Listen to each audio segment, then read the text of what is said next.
सोचिए आप एक लंबी यात्रा पर जा रहे हैं। एफआईआर उस यात्रा की पहली टिकट है और चार्जशीट उस यात्रा के अंत में मिली फाइनल रिपोर्ट। लेकिन क्या आप जानते हैं कि इन दोनों के बिना आपराधिक केस की जर्नी शुरू भी नहीं होती और खत्म भी नहीं होती। आज के वीडियो में हम एफआईआर और चार्जशीट का ऐसा अंतर समझेंगे जिसे सुनकर आप कभी इन्हें गड़बड़ नहीं करेंगे। एफआईआर, जिसे प्रथम सूचना रिपोर्ट कहा जाता है, ये एक लिखित दस्तावेज है जो किसी आपराधिक घटना या संज्ञेय अपराध कॉग्नाइजेबल ऑफेंस के बारे में पुलिस को प्राप्त शिकायतों और जानकारी के आधार पर तैयार किया जाता है। चार्जशीट आरोप पत्र भी कहा जाता है। ये पुलिस द्वारा तैयार किया गया अंतिम दस्तावेज है जब अभियुक्त के खिलाफ अपराध करने का मजबूत सबूत होता है।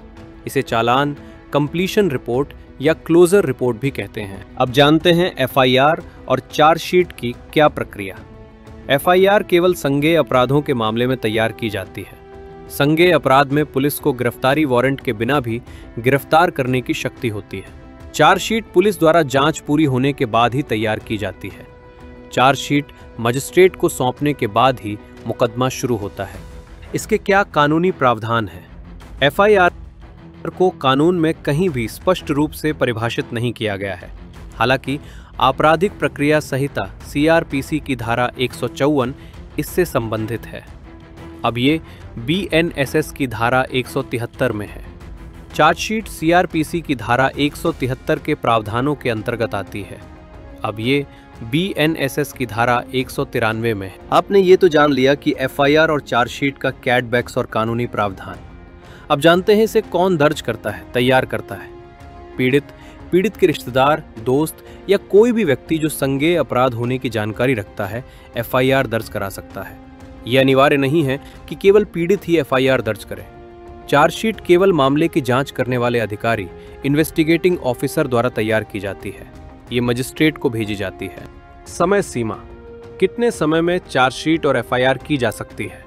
एफआईआर दर्ज करने की कोई विशेष समय सीमा नहीं है, लेकिन इसे जितनी जल्दी हो सके, एज सून एज पॉसिबल, दर्ज किया जाना चाहिए। चार्जशीट जांच पूरी होते ही तैयार की जाती है और मजिस्ट्रेट को भेजी जाती है। जांच अनावश्यक देरी के बिना पूरी की जानी चाहिए। क्या आपको पता है कि एफआईआर एक से ज्यादा बार की जा सकती है, जिसे अतिरिक्त रिपोर्टें, मल्टीपल फर्दर रिपोर्ट्स में जानते हैं। एक आपराधिक मामले में एक से अधिक एफआईआर दर्ज करने की अनुमति नहीं है। ऐसा करना अभियुक्त के दोहरे जोखिम, डबल जियोपर्डी के मौलिक अधिकार का उल्लंघन कर सकता है और निष्पक्ष जांच के खिलाफ हो सकता है। जांच पूरी होने और सीआरपीसी की धारा 173(2) के तहत चार्जशीट भेजे जाने के बाद भी आगे की जांच, फर्दर इन्वेस्टिगेशन की जा सकती है और पुलिस अधिकारी मजिस्ट्रेट को आगे की रिपोर्ट या रिपोर्टें, फर्दर रिपोर्ट और रिपोर्ट्स भेज सकता है। साक्ष्य मूल्य: एविडेंसरी वैल्यू। एफआईआर सबूत का एक ठोस टुकड़ा, सब्सटेंटिव पीस ऑफ एविडेंस नहीं है। इसे केवल गवाहों की विश्वसनीयता की जांच करने के लिए इस्तेमाल किया जा सकता है। एफआईआर अकेले किसी अभियुक्त को दोषी ठहराने के लिए पर्याप्त नहीं हो सकती है।